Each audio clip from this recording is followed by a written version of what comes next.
Hi, my name's Leslie Moffat, and I'm originally Canadian. I did my Master's of Science in Poultry Behavior underneath Dr. Duncan at the University of Guelph. And about 20 years ago, I migrated to Europe, and I run an NGO here called Eyes on Animals. And I want to tell you today about a project that we've been working on really intensely for the past 5 years. And it involves changing the way we're catching and loading spent laying hens. Everywhere around the world, spent laying hens on large farms are caught by 2 to 3 birds per hand, hung upside down by their legs, and it causes a lot of stress and a lot of injury. So we decided, let's change this. We now teach the upright method of catching hens. It's very simple. You grab the hen around the wings, you support her upright, and you place her in the cage or in the transport crate. About 5 companies now, possibly even 6 in Holland, have changed. 8 companies that have welfare labels, but more and more are joining on. And tonight, I want to show you how we're doing that. We're going to load 18,000 hens at one of the newest companies that decided to make the switch. We're together with a team of about 25 commercial catchers. And in the dark, in the barn, I'm going to show you how we do it. And afterwards, I'm going to show you a TV show that was broadcasted on Dutch TV. I've put English subtitles on so international people and Canadians like you can follow it, about our chicken catching project in the Netherlands and how far we've come. So come with me. Let me show you how we do it.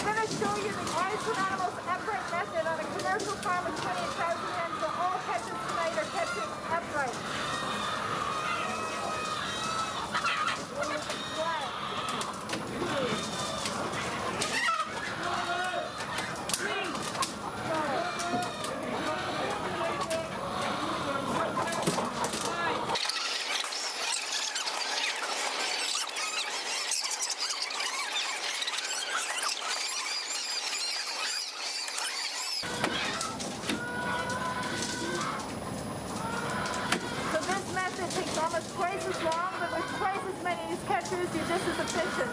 It costs less than 1 cent more per egg carton of 12.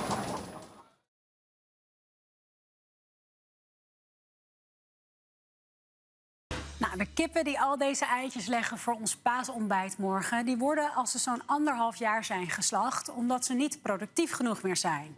Nou, deze week werd bekend dat een groot deel van de kippen al een pijnlijke dood sterft tijdens het transport naar de slacht. En dat is heel verdrietig. Maar er is gelukkig een meer diervriendelijke oplossing die simpel en goedkoop is. Ik koop alleen biologische eieren. Echt legbatterijen bestaan volgens mij niet meer. Maar of ze wel een beetje van een verantwoorde plek komen, ja. Nou, in ieder geval biologisch, dat ze meer ruimte hebben en eigenlijk de meest best verzorgde. Jij koopt misschien ook wel biologische of 3 ster beter leven eieren. Je verwacht natuurlijk dat de kippen daardoor een beter leven hebben. En dat klopt. Die leghennen hebben meer ruimte, meer daglicht en meer afleiding. Maar wat nu als ze klaar zijn met hun productieve leven? Heeft u wel eens gehoord van hoe ze die kippen vangen nadat ze hun eieren gelegd hebben? Nee. Een naar waarschijnlijk. Wil ik dat weten?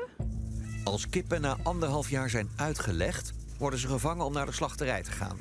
De standaard manier van vangen voor alle leghennen is op zijn kop aan 1 of 2 poten. Het gebeurt 's nachts omdat de kippen dan slapen en rustig zijn. Voor zolang dat duurt. De traditionele manier is dat je 1 poot vast hebt en dan heb je 3 of 4 kippen in één hand en hetzelfde aantal in de andere hand. En dat breng je dan naar de krat toe. Dat is voor een dier natuurlijk niet prettig om aan 1 poot vastgehouden te worden. Het zal niet direct breken, maar als je wat minder geschoold personeel hebt, dan kan dat wel. Plus dat als je 4 kippen tegelijk in een krat stopt, er zijn kleine openingen om te voorkomen dat ze er direct weer uitvliegen. Dus in die zin is het ook lastig om ze dan alle 4 op een nette manier door dat gat te krijgen. Thea van Niekerk is onderzoeker dierenwelzijn van pluimvee. De standaardmethode van vangen is niet de diervriendelijkste. Dat blijkt ook weer uit recent onderzoek van de Nederlandse Voedsel- en Warenautoriteit, de NVWA. In hun rapport van 3 maart staat: de NVWA constateert dat er te veel kippen met vaak ernstig vangletsel worden aangevoerd op slachthuizen. Bij een groot koppel kan het er gaan om meer dan 2000 ernstig gewonde dieren. Ruud Sanders is vooruitstrevend pluimveehouder. De eieren die zijn kippen leggen voldoen aan het 3 sterren Beter Leven keurmerk. Op een gegeven moment gaan toch de kippen ook naar de slachterij. Of we dat nu erg vinden of niet, dat gaat toch gebeuren. En wij zeggen, je moet tot aan het einde van het leven het zo goed mogelijk doen. Dus ook het vangen van de dieren en transport van de dieren moet je met het meeste respect doen wat we maar kunnen. Nou, en dat doen we hier dus ook. We vangen de kippen op een andere manier als gangbaar. Die andere manier is de rechtop-methode. Dierenwelzijnorganisatie Eyes on Animals wil dat deze vangmethode de standaard wordt. Madeleine, Ja? kan je eens laten zien hoe je die kip oppakt? Ja, nou dat doe je eigenlijk gewoon heel simpel. Gewoon rechtop. Onder de borst. Rondom de vleugels, zodat ze niet fladdert. En zo blijft ze eigenlijk heel erg rustig. De kippen van Ruud Sanders worden met deze wel diervriendelijke methode gevangen. De leghennen worden als ze 's nachts op stok zitten rustig en rechtop 1 voor 1 in het krat gezet. Je zou toch verwachten dat alle 3 sterren en biologische leghennen ook diervriendelijk worden gevangen. Maar is dat ook zo? Goedemiddag, kan ik u helpen? Goedemiddag, met Maarten. Ik heb een vraagje over jullie biologische eieren. We bellen met de grote supermarkten die huismerk biologische eieren verkopen. En uw vraag was hoe de eieren gevangen worden of hoe de kippen gevangen worden? Ja. Daar kan ik helaas, daar heb ik helaas geen inzicht over die informatie. Ik snap even niet de vraagstelling, meneer. Excuus. De wachttijd is momenteel 15 minuten. 15. 15? Helaas zijn al onze medewerkers in gesprek.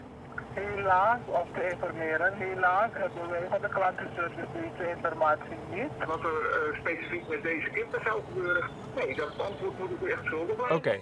Van de supermarkten worden we niets wijzer. Eyes on Animals weet het wel. Helaas worden de kippen van deze biologische eieren niet diervriendelijk gevangen, maar op de kop. Waarom geven we een kip een goed leven en vangen we haar uiteindelijk op het einde op zo'n ruwe manier, hardhandig? Het goede nieuws is dat de meter, kipster en rondeel al wel diervriendelijk vangen. Natuurwinkels Ecoplaza en Odin en het merk Gijs gaan de eerstvolgende keer de kippen rechtop vangen. En als het aan Eyes on Animals ligt, dan gaat iedereen dat doen. Ze gaan langs bij boeren om ze voor te lichten en bieden training aan vangploegen. In beginsel waren er natuurlijk best wel veel boeren die sceptisch waren. En die boeren die zijn er nu nog steeds. Maar ook sceptische boeren hebben we weten over te halen. Het is eigenlijk een kwestie van het gewoon een keertje samen met ons doen. We moeten ze eigenlijk gewoon overtuigen om het 1 keer samen met ons te doen. Dus de kippen op deze rustige, rechtop manier te vangen. En dan zien we eigenlijk dat de pluimveehouder eigenlijk ook wel ziet dat het veel beter is. Want het is gewoon veel rustiger in de stal. Je hoort niet meer dat gekrijs en niet meer dat gefladder. De kippen die blijven gewoon er veel rustiger onder. En uiteindelijk voelt de pluimveehouder zich daar ook wel beter bij. Het rechtop vangen van de duizenden kippen duurt langer en kost dus meer. Maar Ruud Sanders ziet geen probleem. Ja, alles wat extra welzijn is, dat kost geld, dat klopt. Alleen als je het uit gaat rekenen, ligt er een beetje aan hoe je dat uitrekent. Want als ik dat hier uitreken, dan kost ons dat vangen van die kip op die manier, dat kost ons €3000. Nou, dat is best wel veel. Als ik het per kip uitreken, is dat nog 15 eurocent per kip. Als een kip, die heeft in die tijd dat hij hier leeft, heeft hij ongeveer 350 eieren gelegd. Dus als ik dan per ei uitreken, dan is dat 0,0004 euro per ei. Dat is ongeveer een halve cent extra per doos van 10 eieren. Dat is niet veel. Voor de pluimveeboer is €3000 per jaar wel weer veel. Dus wie moet het rechtop vangen betalen?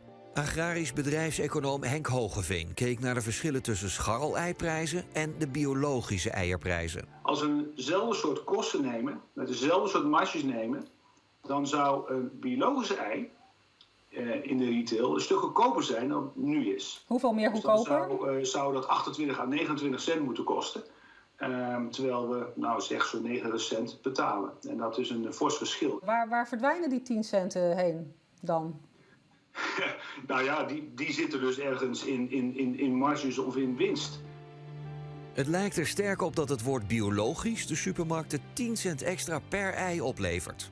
De extra kosten voor diervriendelijk vangen moeten dan toch geen probleem zijn. Dus zelf zie ik eigenlijk geen reden waarom dat we dit niet grootschalig in zouden voeren. Je kunt er denk ik een boer niet alleen mee opschepen, maar een boer samen met een supermarkt en de eventuele tussenhandel. Volgens mij kunnen we het gewoon met elkaar afspreken of we het gaan doen. Net iets meer dan de helft van onze nieuwsbrieflezers let bij het kopen van eieren zowel op de prijs als op het dierenwelzijn. En 47% denkt bij het kopen van biologische eieren dat die biologische kippen ook diervriendelijk gevangen worden. Maar dat is dus meestal niet zo. Als je de kippen goed vangt, dan kost dat natuurlijk meer tijd en iets meer geld. Het betekent concreet dat een doosje van 10 eieren maximaal een cent duurder zou worden. Nou, iets meer dan de helft van de respondenten die zegt dat de consument dit zou moeten betalen. En een derde vindt dat de supermarkten dit voor hun rekening moeten nemen. Een minderheid vindt dat de rekening naar de pluimveehouder moet. 89% van de mensen is bereid dat bedrag van maximaal 1 cent bij te betalen als de kip daardoor diervriendelijker wordt gevangen. De supermarkten die willen niet bij mij aan tafel reageren, maar het lijkt me duidelijk. Het gaat hier over maximaal 1 cent extra per doosje. Waar hebben we het dus over? Supermarkten, pak jullie verantwoordelijkheid. Wij houden het in de gaten en we komen hier zeker op terug. Thuis kan je in de tussentijd ook iets doen. Je kan bijvoorbeeld eieren van kippen kopen die diervriendelijker worden gevangen. Er zijn 4 merken die dat tot nu toe doen. En welke dat zijn kun je nalezen op onze site.